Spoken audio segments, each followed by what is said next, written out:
Monsieur le député, monsieur le vice-président du Conseil général, mesdames, messieurs les élus, chers collègues, mesdames, messieurs les représentants des autorités civiles et militaires, chers concitoyens, chers enfants, mesdames et messieurs les représentants du monde de l'entreprise, c'est avec beaucoup de plaisir et de joie que la municipalité et moi-même, nous vous accueillons ce jour pour cette traditionnelle cérémonie des vœux. Nous vous adressons nos vœux de bonne année, de bonne santé et de bonheur pour 2014. Cette nouvelle année sera marquée par un renouvellement municipal et intercommunal partout en France. Temps fort, temps démocratique, qui permettra à tous et à tous les candidats et candidates de faire valoir leurs arguments. Faisons en sorte que les 36 566 communes de France et leurs 375 000 conseillers municipaux continuent d'exister et d'être le garant de la proximité et de l'espérance dans l'avenir. Faisons aussi en sorte que nos communes ne deviennent pas demain des coquilles vides dans le cadre des réformes territoriales. Je me tourne à notre représentant de l'Assemblée nationale. Ça commence. J'espère que vous avez apprécié la carte de vœux de cette année. Elle représente une diversité de dessins d'enfants. Elle symbolise le temps qui passe, mais également l'avenir que dessinent déjà les jeunes générations. La diversité, c'est notre richesse. Derrière ces dessins, il y a notre avenir. C'est la diversité de nos opinions, de nos conditions, de nos origines qui fait notre force.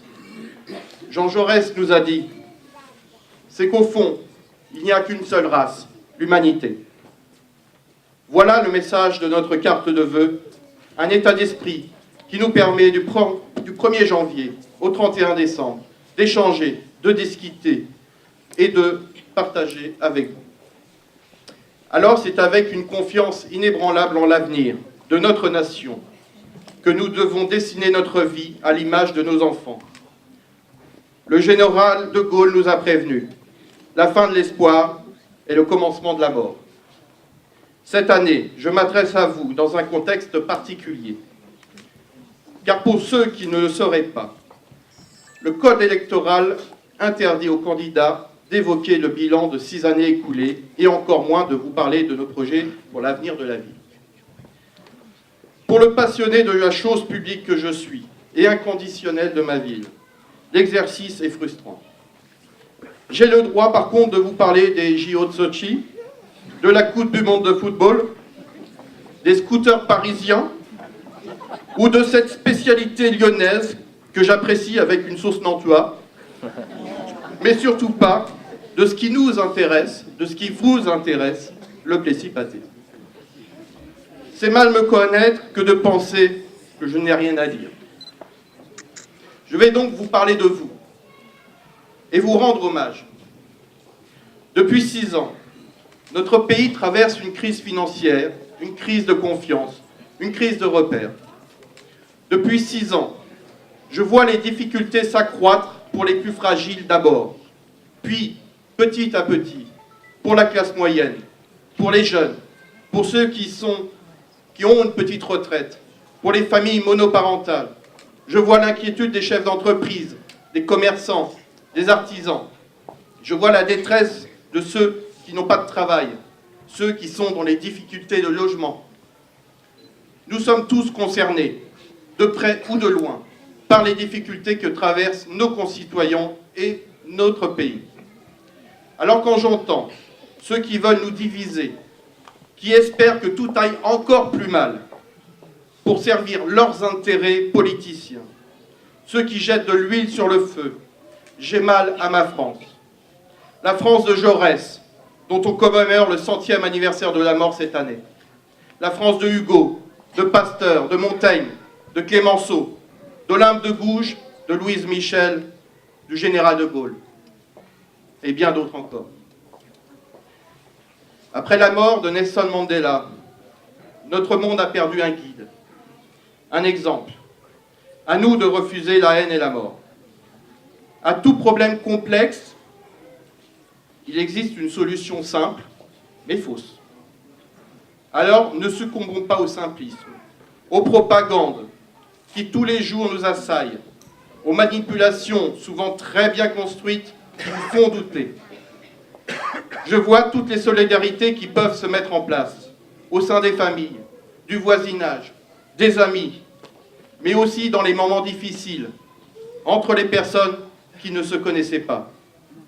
Cela a été le cas dans la tragédie qui nous a tous touchés, le 12 juillet 2013.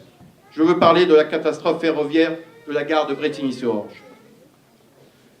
Je souhaite que nous puissions rendre un vibrant hommage à nos pompiers, et notamment à ceux du centre de secours de Brétigny.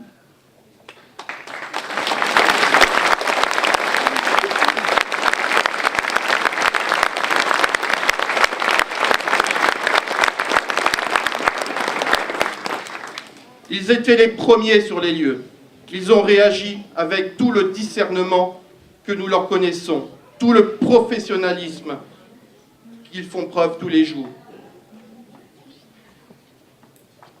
Avec sang-froid également.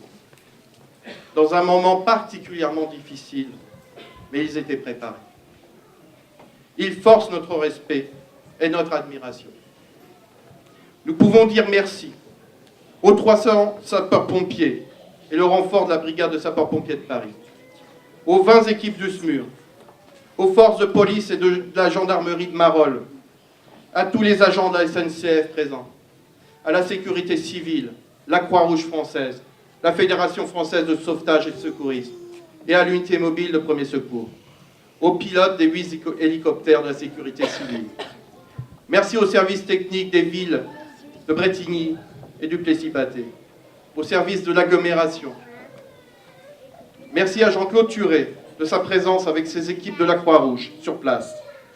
Merci à Patricia Gustave Raveau, notre directrice de l'école maternelle, qui était présente à soulager les blessés sur le parvis de la gare. Me revient en mémoire l'immense tristesse de Bernard Decaux, mon ami et collègue de Brétigny. Les yeux rougis de notre député. L'impression d'assister à une scène de guerre qui nous marquera à jamais. Merci à eux tous.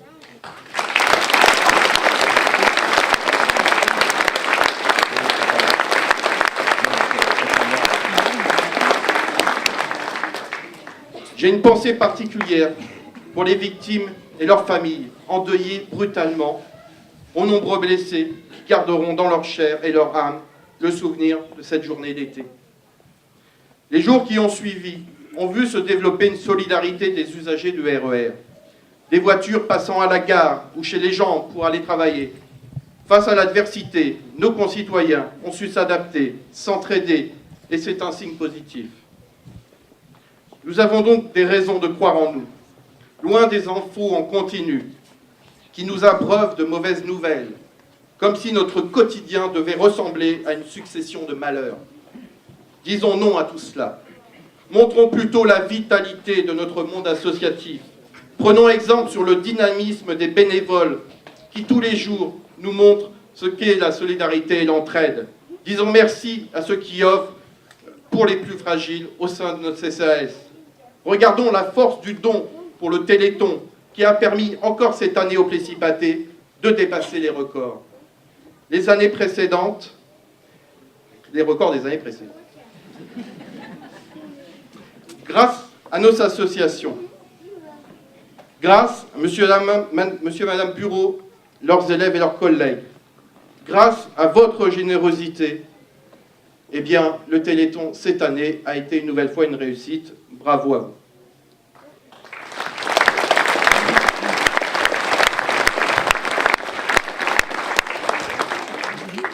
Regardons la joie et la fierté que nos jeunes montrent et ont montré cet été à travailler pour leur ville. Encourageons les passions de la jeunesse pour glisser sur le skatepark, pour faire de la musique, de la danse, du chant, du sport. Montrons combien nous tenons à leur réussite en leur accordant des infrastructures dignes. Saint-Exupéry nous enseigne l'avenir. Tu n'as point à le prévoir, mais à le permettre. Parlons de rendez-vous sportifs, comme la Val-d'Orgienne, qui a connu une influence remarquable cette année. Parlons de notre carnaval, de la chasse aux œufs dans le parc, organisé par notre comité des fêtes.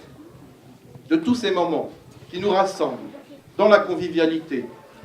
Notre concours floral, la saison culturelle, les concerts et spectacles des élèves de notre école de musique et de danse, et vous avez eu un extrait tout à l'heure tout à fait remarquable.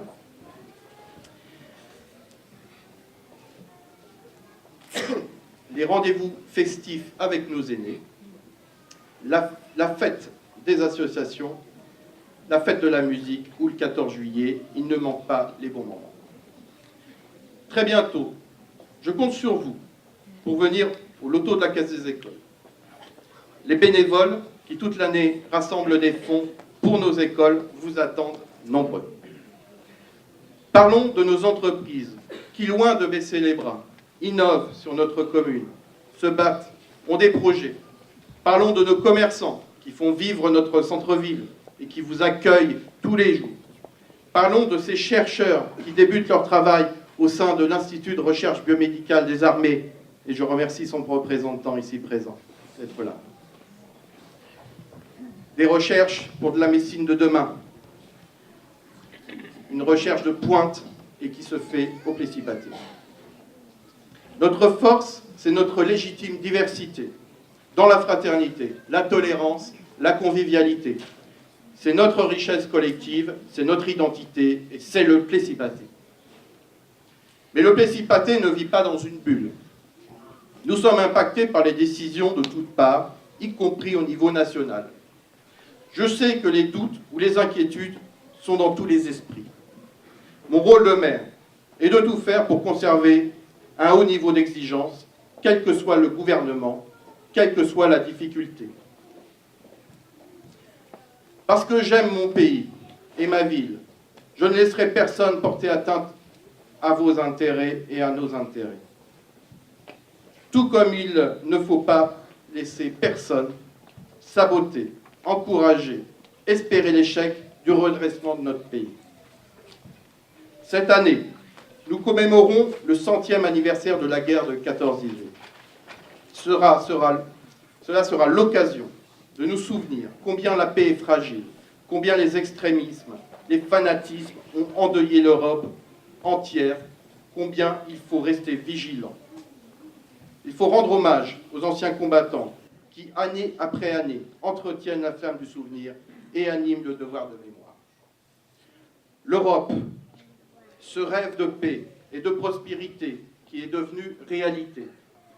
En mai, nous renouvellerons son Parlement.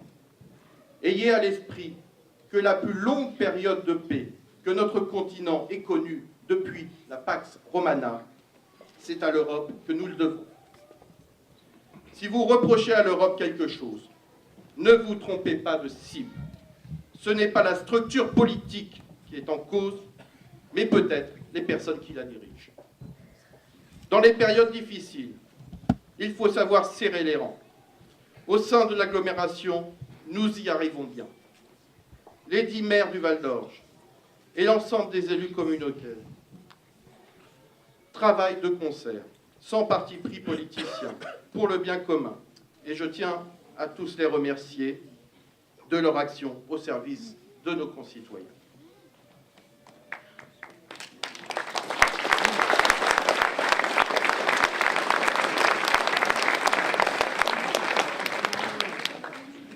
Je veux souligner également tout le travail réalisé collectivement par l'ensemble des élus municipaux. Remercier l'opposition pour sa constance, son assiduité et sa participation à nos débats. J'ajoute, avec ces remerciements, le personnel municipal, sans qui rien ne serait possible. Ils peuvent être fiers du travail qu'ils réalisent au quotidien. Je tiens enfin à remercier les services de l'État, du Conseil régional, du Conseil général, de l'agglomération du Val-d'Orge, des syndicats intercommunaux qui sont tous les jours à nos côtés. Je souhaite aussi avoir une pensée particulière pour les plus démunis de notre ville, celles et ceux qui sont seuls ou malades ou qui n'ont pu se déplacer aujourd'hui. pour les administrés et amis qui nous ont quittés. Je pense particulièrement à Annie Pivin, conseillère municipale, qui nous manque terriblement. Enfin, j'adresse une pensée à mon compagne, Patricia, et à mes enfants, qui ne me voient pas beaucoup, que j'abandonne bien souvent pour remplir mes fonctions d'élu. Je les remercie de leur indulgence et de leur soutien.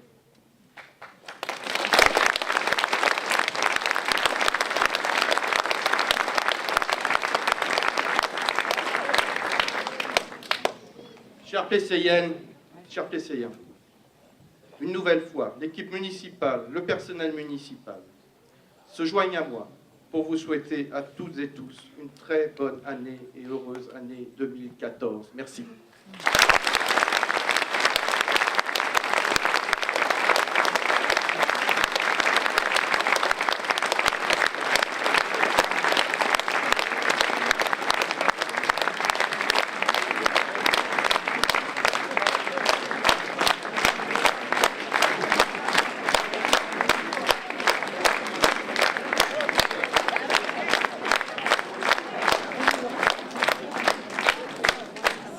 Place au buffet.